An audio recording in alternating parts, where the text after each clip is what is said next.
They ask if a family member had done this to her. Joan nodded yes. The detectives ask her if her younger son had done this, Christopher Porco, to which Joan nodded yes. As soon as he got to university, something that you should note is that Christopher is a chronic liar. And honestly, that is an understatement. He wanted to impress people, and he thought the best way to impress people was by people thinking that he was rich. So where was Christopher getting all of this money from? He decided to steal. And who did he decide to steal from? His parents. He decides to stage a break-in to his parents' home and steal the 2 laptops, his parents' laptops. He then sold those laptops on eBay, pocketed the money, and that is how he got his money basically. He would steal things, sell them on eBay. A couple of months later, he stages another break-in and he steals the 2 new laptops. Obviously, Christopher was making out like he was this mega multi-millionaire. Stealing a few laptops and selling them on eBay is not going to cut it. So what does he now decide to do? Well, he decides that he's going to start scamming people. So he takes to eBay again and starts listing laptops, cameras, etc. Basically all of the things that he's already stolen. He starts listing all of those items again, selling them, scamming innocent people out of their money, and then because he doesn't have those items, he doesn't send them. So now we need to go back to his college life. It is now 2003 and he has failed way too many classes and they're just like, right, that's it. We've given you too many chances. You're out. Now, Joan and Peter were not happy about this. They, as a family, made a plan. He was going to go to a community college. His parents would support him in any way that he wanted. And he was going to get good enough grades to then transfer back to the University of Rochester. And Christopher agrees to this plan, but does he stick to it? No. And by the end of his first semester, his grades were terrible once again. He lies to his parents and he says that he's gotten really good grades, so he deserves to go on a break. And for spring break, Chris decides to actually come to England. Whilst he was over here in England enjoying himself, back at home, his parents had just received a letter containing Chris's actual grades. So they sent Chris an email and the subject of the email was failing grades, you did it again. And instead of coming clean and apologizing for lying, he decides to come up with a plan that involved more lying. So he says to his parents, oh, there's a mix up on the system. So when he gets back, he forges his community college results card and his parents believe him. But that is not actually the worst part about all of this. Chris decides to think, you know what? This forged grade sheet is really good. I'm going to use this to reapply to the University of Rochester. And somehow, I cannot believe this happened, but the University of Rochester let him back in. So now that he is back at the University of Rochester, Chris approaches his dad and says, now that I'm back at university, there are a few textbooks that I need and they're really, really expensive.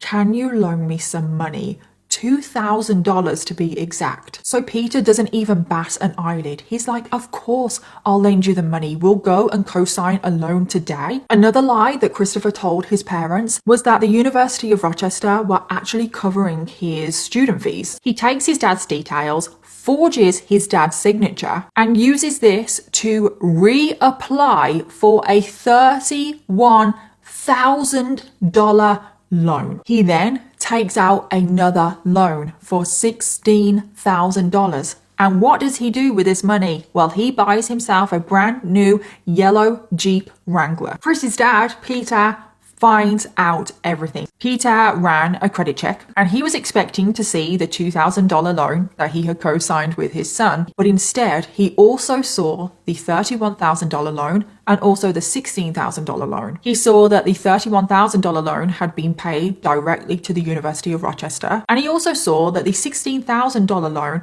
was for a brand new car. The car that his son, Christopher, just so happened to be driving around in. He sends a furious email to Chris asking what the hell is going on because his parents had found out his web of lies. Christopher started to formulate the most awful plan. On the 14th of November 2004 at 10:36 p.m., Christopher was seen leaving his college campus in his bright yellow Jeep Wrangler. He then travelled the 200-mile journey from the University of Rochester to his parents' home in Bethlehem, where he arrived in the early hours of the morning on the 15th of November. Chris then parked his Jeep on the driveway of his parents' home. He went inside his parents' home using a key and entered the code to disable the alarm system. Once inside, Chris makes his way to the garage. He sifted through some items before he found what he was looking for, and that was the family's axe. Once Chris had his hands on the axe, he made his way to his parents' bedroom. He then crept into his parents' bedroom holding the axe. He stood at his parents' bed watching them sleep. He then held the axe above his parents before sadly launching an extremely vicious attack. It first started with his dad, Peter. Next, Chris turns to his mom, Joan. Now, in this attack on his dad, Joan had woken up. But this didn't stop Chris. He proceeded to swing the axe down onto his mom as well. And following this brutal attack, Chris, confident that both of his parents were dead, walked out of the bedroom, went downstairs, and then he attempted to stage a break-in. He smashed the keypad on the alarm system, the one that he had entered the code in. He cut the phone lines and smashed a hole in the garage window because he wanted to make it seem like this is how the attacker had gotten into the house. And then following him staging the break-in, he got in his car and he drove off. So now we get to the morning. Peter's morning alarm was going off to get him up to go to work. Peter got up. I can't believe it. He climbed out of bed, he turned his alarm off, and he went about his morning routine. So when Peter had sustained his injuries, the damage to his brain was only to the top part of his brain, which controls thoughts and reasoning. But the bottom part of his brain, which controls primal instincts and well-formed habits, was not damaged at all. So at this point, Peter is literally operating on autopilot. So Peter managed to get himself up out of bed. He walked from the bedroom to the bathroom. He stood over the sink. He is looking in the mirror, seeing that he's pouring with, but his brain couldn't process what that meant. Next, Peter made his way downstairs, leaving a trail of behind him. But again, he couldn't really process what that meant. So instead, he just walked into the kitchen and went about his normal morning routine as if he was just getting up on any other day,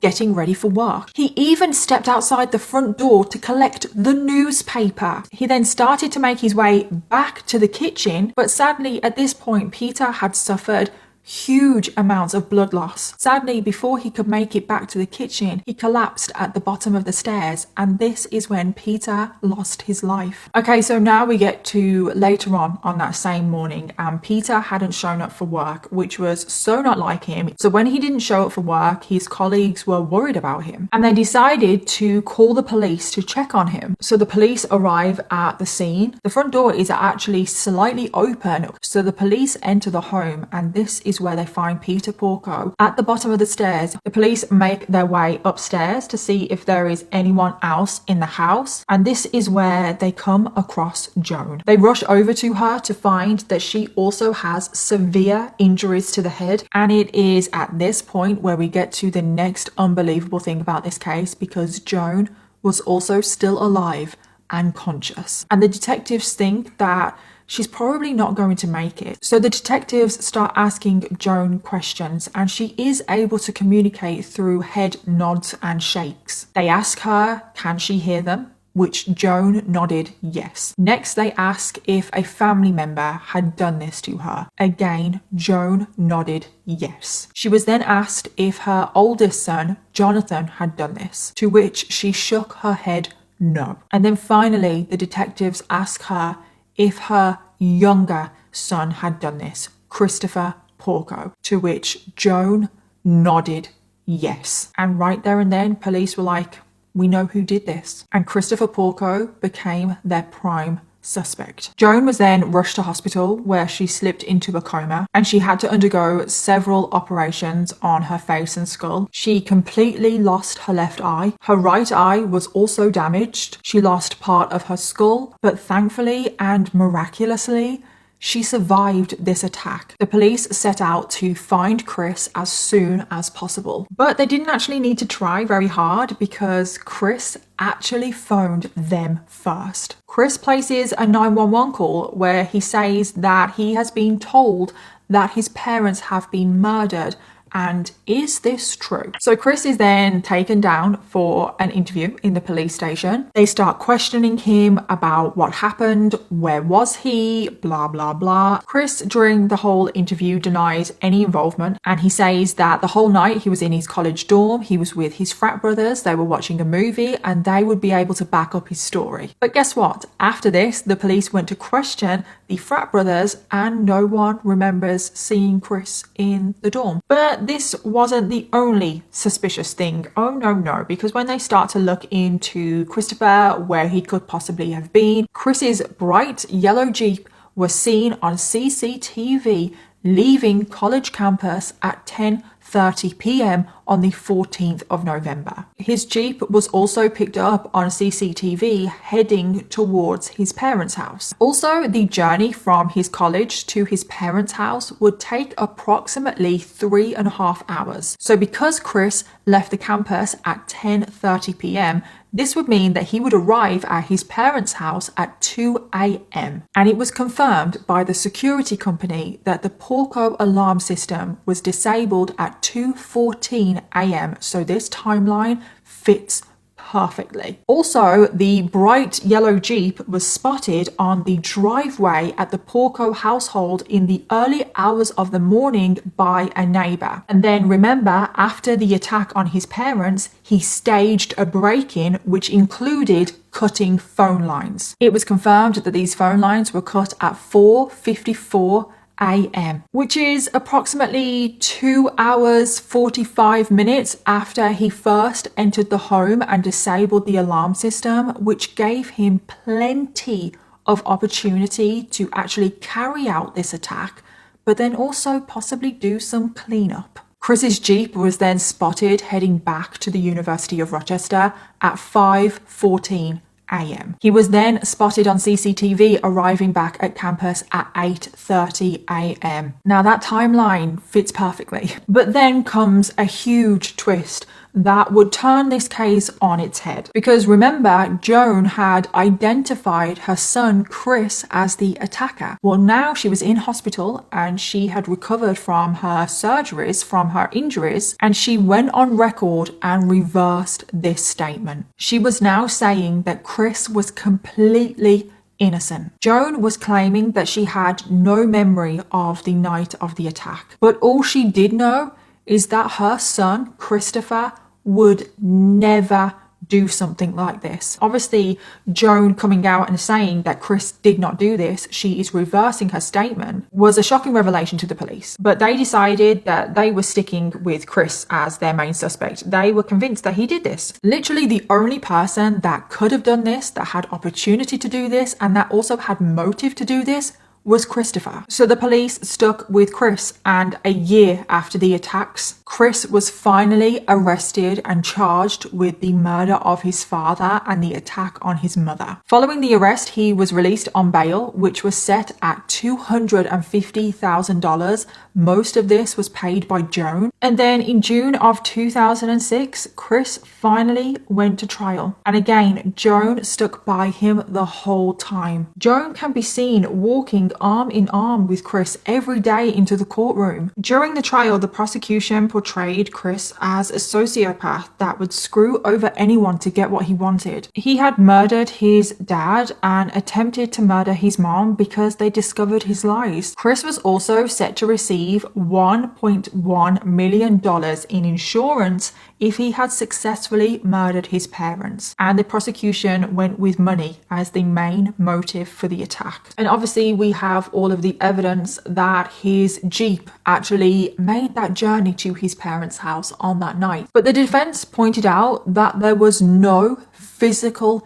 evidence to say that Chris did this. All of the evidence that the prosecution have is circumstantial. Throughout the whole trial as well, Joan was sticking by Chris. She was proclaiming his innocence, saying that he wouldn't do this. She sat behind him the whole trial. She hugged him before and after each session. And in the end, the jury actually agreed with the prosecution. They thought that the evidence was just too compelling. So Christopher Porco was found guilty of second-degree murder and attempted murder, and he was given 50 years in prison for each charge. Still, to this day, Christopher proclaims his innocence, and he has done many TV interviews saying so. And that brings us to the end of today's case, and I'll see you all in my next video. Bye.